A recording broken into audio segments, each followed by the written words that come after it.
Hey you guys, this is Mr. Sal. We're going to look at multiplying and dividing rational expressions, particularly fractions with polynomials. So thanks for watching. Don't forget to like and subscribe and comment in the section below. Rational expressions are usually shown as fractions as we see here, but fractions that we're used to, something like 2/3, has kind of gone away, and we're going to see stuff more in this category right here. Or even in this one, right? Because we could factor a squared minus 1. And then we would see if we could cancel anything out as a factor of 1. And that's where this slide comes in. So we're just saying, right, in the past, if you had something like 12 divided by 8, you could break this up into something like 3 times 4 and divided by 2 times 4. And if we broke it up even further, it'd be 3/2 times 4/4. But 4/4 is really just 1. And so our final answer is simply 3/2. So it's just simplifying fractions. Now, in the future, we're going to end up going in the other direction. It's just now, instead of seeing it as numbers by themselves, we may see something like this, where it would be 3 times x plus 1 divided by 3 times well, not 3, we'll make it 13, times x plus 1. And now, once we split this up to have 2 fractions here, then the x plus 1's become a factor of 1, and so they cancel out. And that's all this slide is saying. It's just doing it in a more abstract way.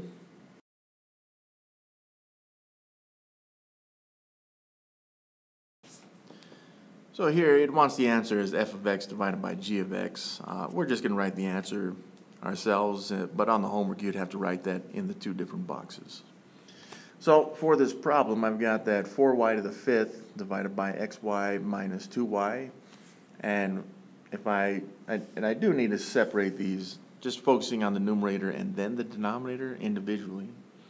So what I end up with is 4y to the 5th, because I can't factor anything out of that. But in the denominator, I see I've got y's in common, so I can factor out the y's from those 2 terms, which leaves me with x minus 2. Well, if I break up that y to the 5th so that I have another y here, and just make that y to the 4th, so I still have 5 y's being multiplied. Now I can rearrange this, so then I have the y's essentially becoming a factor of 1, because anything divided by itself is 1. And I can make that a phantom 1, which leaves me with this expression. And I would say that's my answer right here. That's about as far as I can simplify this expression. And again, it came from that greatest common factor in the denominator, which was y, which canceled out with one of the y's in the numerator.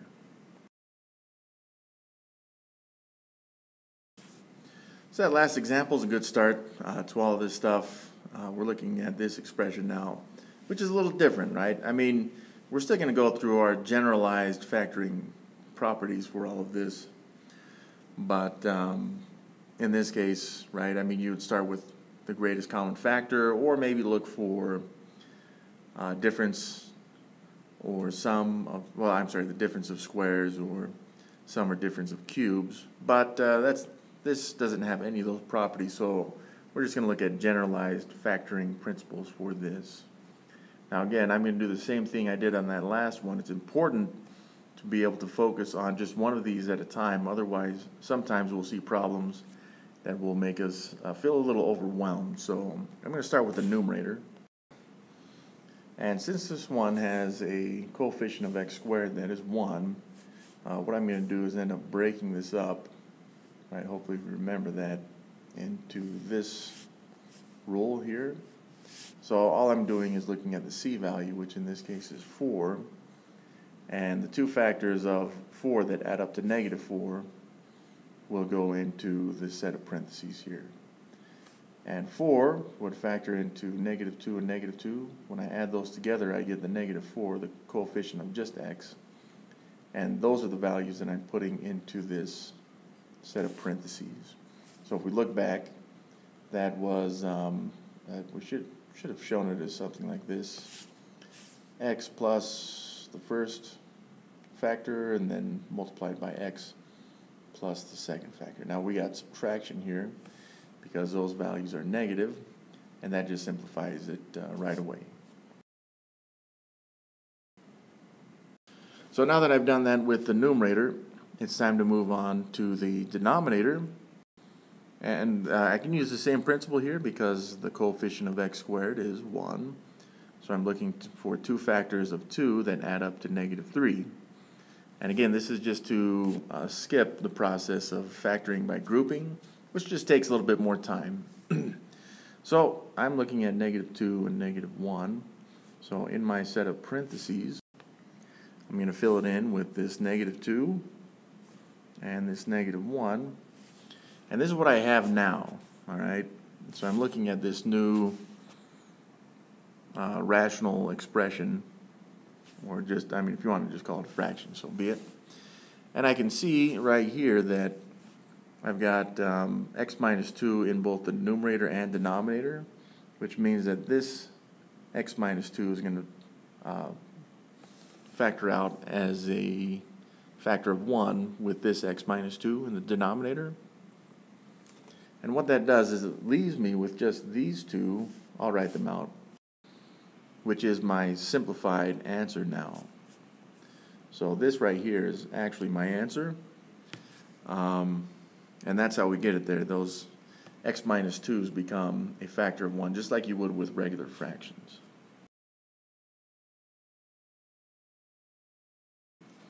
So once again, we're just looking to break these up into smaller, separate factoring problems, I guess, to start out with, which will then allow us to simplify by finding factors of 1. So I'm going to start with the numerator. Y squared plus 2y, and we may look at this as a some kind of maybe a sum of squares, just because that y is squared. But my second term there is 2y, so that's not going to help us out. What I'm going to do is, instead of writing that as y squared, and it's not that everyone would need this step, but I'm going to write it as y times y, just so I can see that from both of these terms I can factor out a y. So this ends up being y, and then what would I have left over in that parentheses? I'd have another y in the first term, and then plus 2 in that second term. So that's what I have factored out from y squared plus 2y. And now we'll look at the denominator, y squared minus 4. So I've got y squared, which since this is just a binomial, I would be looking for the difference of squares. And 4 itself also is a perfect square, which means I can use the difference of square property. So just to help us remember, it's the quantity a minus b times the quantity a plus b. And it doesn't matter if they're switched up there. My a value right there is y, which was squared. So I'm going to put y in as my a value for both. And then my b value is 4, which is really 2 squared. So my b value is 2. And then I'll write it into my new expression. Okay, and once again we can see, or hopefully we can see, that this y plus 2 is going to cancel out with this y plus 2 as a factor of 1. And then what are we left with? Well, we had left over this y and then this y minus 2, which we've shown in this new expression here. And that right there would be our final answer as the simplified expression for what we started with. All right, so that takes us to something a little bit different as well. But using the generalized factoring, I don't know, methods should help us to solve this one. Okay, so with that in mind, I can see, just again, I'm focusing on just the numerator here, 7x cubed minus 10x squared minus 8x. And I want to see if there's a greatest common factor that I can take out of this, because it doesn't look like any of the cube or square properties. Some are different stuff. So I can see from each of these terms I've got an x that I can factor out from each of them because each of them has an x. Okay, now that I have that, I'm just going to focus on the inside of the parentheses, which is now a simplified form of that other expression, or a factored form. So let's look at that 7x squared minus 10x minus 8. And to factor that, I'm going to have to do it by grouping because now my coefficient of x squared is not 1. So I'm going to take negative 8 and multiply it by 7, which is negative 56. And I need two factors of negative 56 that will add up to negative 10. And right here I've got negative 14 and 4, so that's what my negative 10 breaks up into. And from here it's factoring by grouping. So I'm going to factor from 7x squared minus 14x. Appears that I should be able to factor out a 7x. And then from the second set it appears that I can factor out a 4, which leaves me with an x minus 2. Of course we have that x in the front. And now from these two terms I can factor out an x minus 2. So now I have this new expression here, and I just need to look at that x minus 2, and 7x plus 4, and make sure there's no remaining greatest common factors that I can take out of there, and it appears that there are none. So I can write that in as my new numerator, the factored form of what we started with. Next up, I'm going to look at my 2x squared minus 10x plus 12, and again, I'm going to start by looking for greatest common factors because it doesn't look like a difference of squares or sum or difference of cubes. And I can see that all my numbers in this expression are even, so I should be able to factor out at least a 2. So this is my new expression with the 2 factored out, and now I have a coefficient of x that is 1. So I can just use the property, right, where I can find two factors of 6 that add up to negative 5. And it looks like we'll be using negative 2 and negative 3. So I'm just going to fill those in with the 2 parentheses with the x. So I got x minus 2, x minus 3, and that is the factored form of that expression we started with, and I can make that my new denominator. So now that I have these all factored out, I want to look and just see if there's anything that I can cancel out, something that's in the numerator and denominator that will cancel out as a factor of 1. And right here I'm looking at x minus 2, which should cancel out with x minus 2, right? So if I do that, then my final expression here as a fraction, right, I've got that x left over and then the 7x plus 4. And then in the denominator I have the 2 with the x minus 3. And that right there would be my final simplified form of the expression we started with.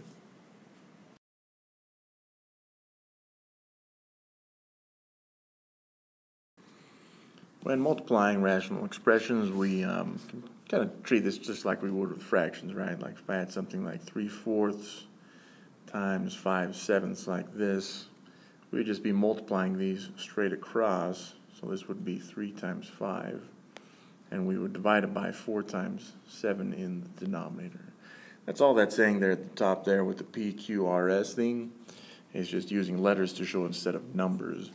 And yeah, we would simplify that from there to be 15, what is that, 28ths?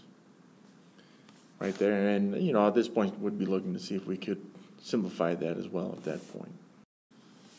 Alright, so here's this example, and all 4 of these polynomials have coefficients of x squared, that is 1, which makes this nice. We can just split these up into 2 binomials. However, it's important to focus on these one at a time, right? So I'm going to focus first in the top left here, x squared plus 7x plus 10. And I need 2 factors of 10 that add up to 7, and that's going to allow me to split this up immediately into the 2 binomials.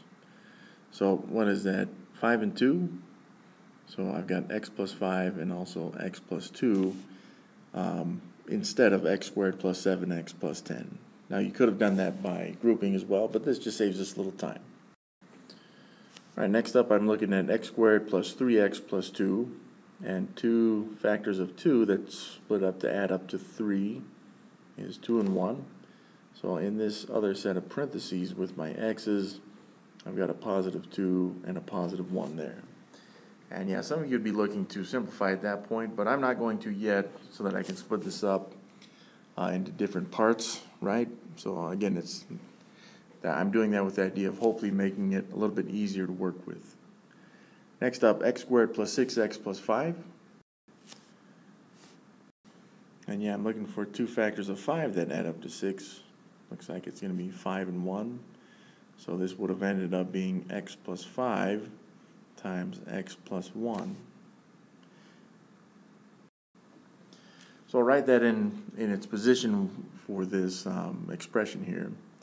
And next up, x squared plus 8x plus 12. So 12, that's going to split up into 6 and 2, right? So now I've got x plus 6 times the quantity x plus 2. And I factored out all 4 of those polynomials, and this is two fractions being multiplied together, but it really could be simplified into one fraction like this. Now we're just looking for like terms that we can cancel out, like you'd seen earlier with the x plus 2's, and it looks like we can also take out that x plus 1 right there. So what do we have left? Looks like I've got this expression left over. So, and it looks like that will be our answer here. Simplified, I mean, if you wanted to write that as x plus 5 in the numerator squared, you could. I'm okay with leaving it like that, though. Right, dividing these rational expressions is just like if we look back at a fraction division, right? So if I had something like 3/4, and let's say that this was divided by, I don't know, we'll just say 7/8 like this, right? We can change this into a multiplication problem by simply reciprocating the 7/8 into 8/7 like this. But that again changes it into a multiplication problem instead of division, and if we wanted to, we could even cross simplify right here at this point, right? Which just makes it a little bit easier. 3 times 2 is 6, 1 times 7 is 7, so that would be our final answer. That's what, again, is what it's saying at the top here. If we want to change this into division, into multiplication, then we're just multiplying our numerators, like we see here with P and S, and the denominators with Q and R. See, once it's a multiplication problem, then it just becomes like the ones that we've been doing anyways. Alright, so you could change this into a multiplication problem first if you wanted to. I'm going to go ahead and simplify all of these first, or factor them, I should say. And then I will change the problem into multiplication after that. Alright, so I got my 2x squared plus 9x plus 4. And I'm just showing how I'm splitting these up with the different colors. I'm going to be using red, green, purple, and blue. And I'm going to do them one at a time. Now, this 2x squared has a coefficient of x squared that's not 1, it's 2. So I need to multiply the 2 and 4. 2 times 4 is 8. And I need two factors of 8 that add up to 9, which would be 8 and 1. So my 9x is going to split up into 8x plus 1x. And I'm going to be using factoring by grouping here. So I'm going to factor out first my, that's 2x squared, sorry. From that first set, a 2x, which leaves me with an x plus 4. And from the second set, I'll factor out a 1. That's a positive 1. And I'm left with x plus 4. So that simplifies into 2x plus 1, because I factored out from both of those terms an x plus 4. So I'll put that into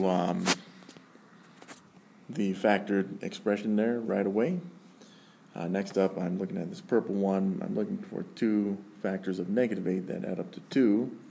And this one I can punch right into that, right? I've got my x's. And whatever the factors are, I'm adding or subtracting with the x. This one looks like it would be a positive 4 and a negative 2. So I've got positive 4 and negative 2 there for the purple. Next up, the green. Again, we've got a coefficient of x squared that's 1. So once again, I'm just looking for factors of 4 that add up to 5. So it looks like that would be 4 and 1. 4 times 1 is 4, but 4 plus 1 is the 5 there. So I've got a positive 4 and a positive 1. Now this is especially where we want to be careful not to do any canceling. We may look at that green x plus 4 and want to cancel it with that purple x plus 4. But we can't do that right now because we haven't changed it into multiplication problem. Now we'll just look at this blue part of the expression here. And this coefficient of x squared is 2 here, so we do need to look at this one specifically. We'll do a 2 times the c value here is 2, and that's 4, and I need two factors of 4 that add up to -5, so it looks like I'm using -4 and -1. So this one we have to do factoring by grouping. And again, I'm going to look at my first two terms there, 2x squared minus 4x, and it looks like I can factor out a 2x. So I've got x minus 2, that'd be minus 2. I apologize, looks like I forgot that last part was plus 2 there. So that when I factor out a -1, I'm left with x minus 2 in my parentheses, and I can factor out that x minus 2, which leaves me with 2x minus 1. Alright, so that's a factored expression right there with those rational expressions, and we're dividing, but we do want to make this a multiplication problem, so this first set is not going to change, but this second term here, I believe that's the divisor, that's reciprocated. So this is our new expression, and we're just looking now for anything that can be canceled out, like this x plus 4, and it doesn't matter which x plus 4 we cancel with it. I choose the green one. I can also cancel this x minus 2 with this x minus 2. Then finally, we're just looking at anything that's left over that goes back into the final expression. And that appears to be all that I have left from that. I don't see anything else that can be canceled. We could look at that 2x plus 1 and the 2x minus 1 in the numerator and say, well, I could simplify that into 4x squared minus 1. But I'm not so concerned with that. That's okay. I'm okay just to leave it as it is. Alright, so this problem is asking for f of x divided by g of x, which we're going to do. Before we do anything, though, let's just write it out as it is. But again, I guess I'm replacing f of x and g of x with their respective rational expressions. Alright, so in that last problem, we've had done all the factoring before we did the reciprocal to make that a multiplication problem. This time I'm going to reciprocate this first and change the operation to multiplication, just to show that it doesn't matter which one we do first. So this is our new expression, and once again I'll be factoring these out respectively in these colors so we can kind of keep track of which one is which. So I'm starting with 14x squared minus 19x minus 5, our red expression, and to do this I'm going to have to do 4 times -5, which is -20. And I need two factors of -20 that add up to -19, specifically -20 and +1. So this will be factoring by grouping, so I'm looking to split that 19x up. So this is my new expression. I'm going to be factoring my 4x squared minus 20x. I'll factor out a 4x, which gives me just x minus 5 here. And from my second set, looks like I'm just going to factor out a 1, which leaves me with x minus 5. And from there I can factor out an x minus 5, and I would need to multiply this by whatever's left, 4x and plus 1. So this is my new expression here just for the red part. And next up I'm going to do the purple, and for this one we're going to have to do 4 times -15, which is -60, and I need two factors of -60 to add up to -17. It appears that I'm going to have to use +3 and -20. Those would add up to -17. So I'm just factoring out that 17x, or I'm splitting it up rather into 3x and then -20x. Then I'm factoring by grouping. From this one I can factor out an x. So now I've got 4x plus 3. And in the second set here, I'm going to factor out a -5, it looks like, which leaves me with 4x plus 3, which is what we wanted, and from there I can factor out 4x plus 3 in this group, leaving me with x minus 5. So I have that written now in this new expression here in purple. Next up is the green portion, which is a little bit easier because the coefficient of x squared is 1. Looking for two factors of 6 that add up to -5. Looks like we're going to be using -3 and -2. So this is x minus 3 times x minus 2. In green there, that wasn't too bad. But we got this last one. We're looking at 4 times -2, which is -8, and I need two factors of -8 that add to -7, -8, and +1. So that allows me to split that -7x up so I can factor by grouping. Alright, so by factoring by grouping, looks like I'm going to factor out a 4x from that first set, which leaves me with x minus 2. And I'll factor out a 1 from that second set, so that leaves me with another x minus 2. And I can factor out an x minus 2 from that, leaving me with 4x plus 1. So that's the blue portion of this. I got x minus 2 and then 4x plus 1. So overall, we have everything factored out, and it looks like we've done a pretty good job doing that completely, but I want to look at this as one complete fraction. And just so I can cancel out terms as we go, right? So I can cancel out x minus 5 as a factor of 1, 4x plus 1 factors or cancels out there, and then I've got this x minus 2 with this x minus 2 here, and what are we left with? Well, it looks like we're left with x minus 3, and that's our numerator. And then in the purple there, we were left with the 4x plus 3. And that appears to be our simplified final answer for this problem.